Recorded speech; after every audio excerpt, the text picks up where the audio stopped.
Hello hunters, my name is Risic and today I wanted to share some advice on increasing your survivability within Monster Hunter Wilds. And I'll be using World to demonstrate it, but all the mechanics I'm showing here are present in Wilds. The radial menu is slightly different, but the information remains the same. So what is the mechanics I'm talking about that will help you survive? I'll tell you right now, it's not some fancy armor set. Yeah, I'm sure you might have seen those armor sets on YouTube or floating around, the immortal sets or whatever they call them. And while those are useful, or those might help, but they don't solve the underlying issue at hand. Today, two of the techniques I'm going to teach you are going to help you not have to rely on armor sets. They're going to be useful at any level, beginning, progression, endgame, everywhere. And those two items are the radial menu and using your tools within them, and the Superman die. And so you might ask, what's the radial menu? Well, this is very useful menu here that gives you quick access to all of your items. On the controller, I'm holding the left bumper. As you can see, it's got a wide variety of tools and everything I can use. And if I hit the D-pad, I can go to communication, so I can easily use those. And you can set up even more items. I like to keep it simple, so usually I just have one. You can have two menus and then you have one for ammo coatings.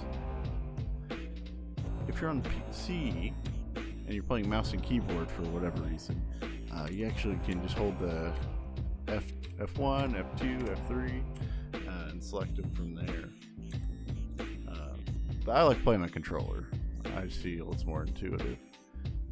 So what makes this useful is with instead of, if you look down here, looking through everything, panicking, and going past it, this and that, all you gotta do is open that. You have easy access to all of your healing items, as well as your whetstone and tools. So, let me show you how useful that is.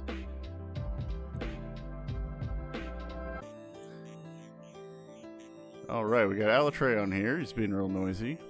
He's kind of a jerk. Alright, we're gonna get nuked.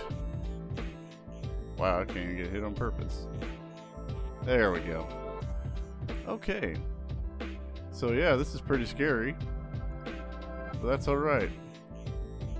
We got a max potion here. That's all I had to do. And clear the Dragon Blight.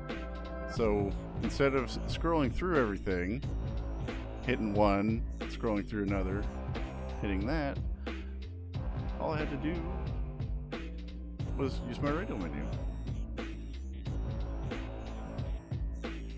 Potion. Clear blight. Now here's another cool function of the radial menu as well. As long as you have the items to do so in your pouch, you can actually craft from your radial menu too. That's the same thing with ammo, or out of flash pods, for example, I can craft and load with 2 stick flicks. Got a buddy that's in trouble. Looks like Jack's taking a little bit of damage. Quick use of my Dust of Life. All of that without having to flip through the menu. So to set up your radial menu, in between quests, you just open your menu, come to quest settings, and then you can come here. This is where you can put different stuff.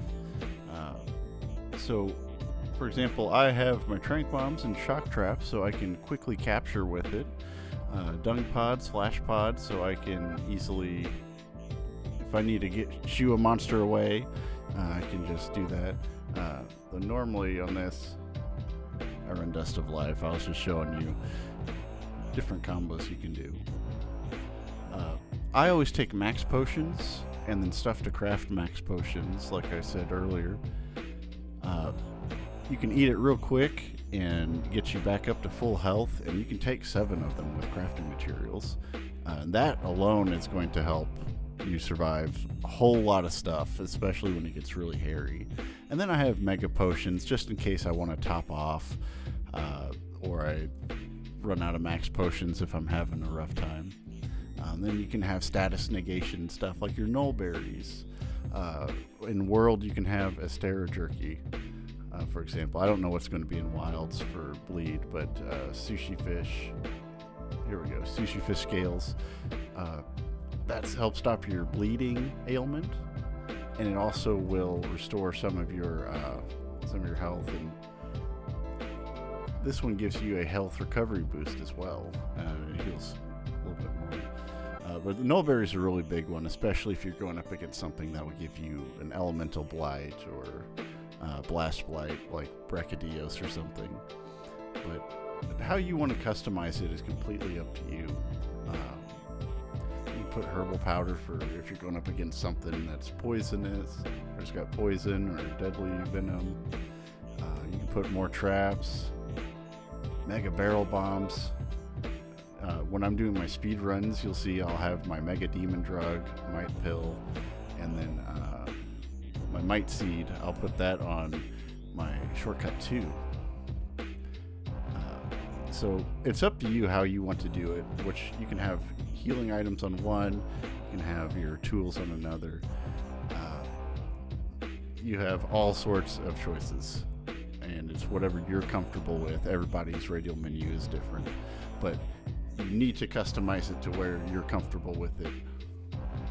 And like I said before, my recommendations are your max potion,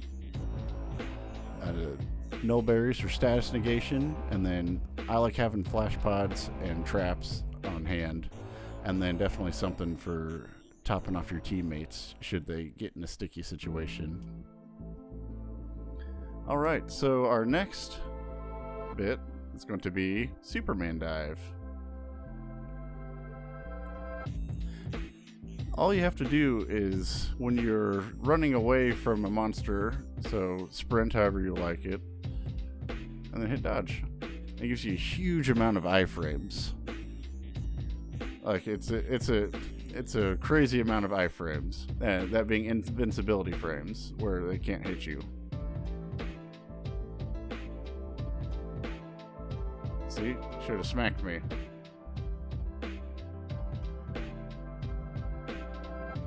Alright, and that will conclude our first survival guide. Leave a like, comment, and subscribe if I helped you in any way. Also, down in the comments, if you have any questions, concerns, or requests for future videos on the survival guide, please let me know. I'd be more than happy to make it. Thank you for watching, and until next time, happy hunting.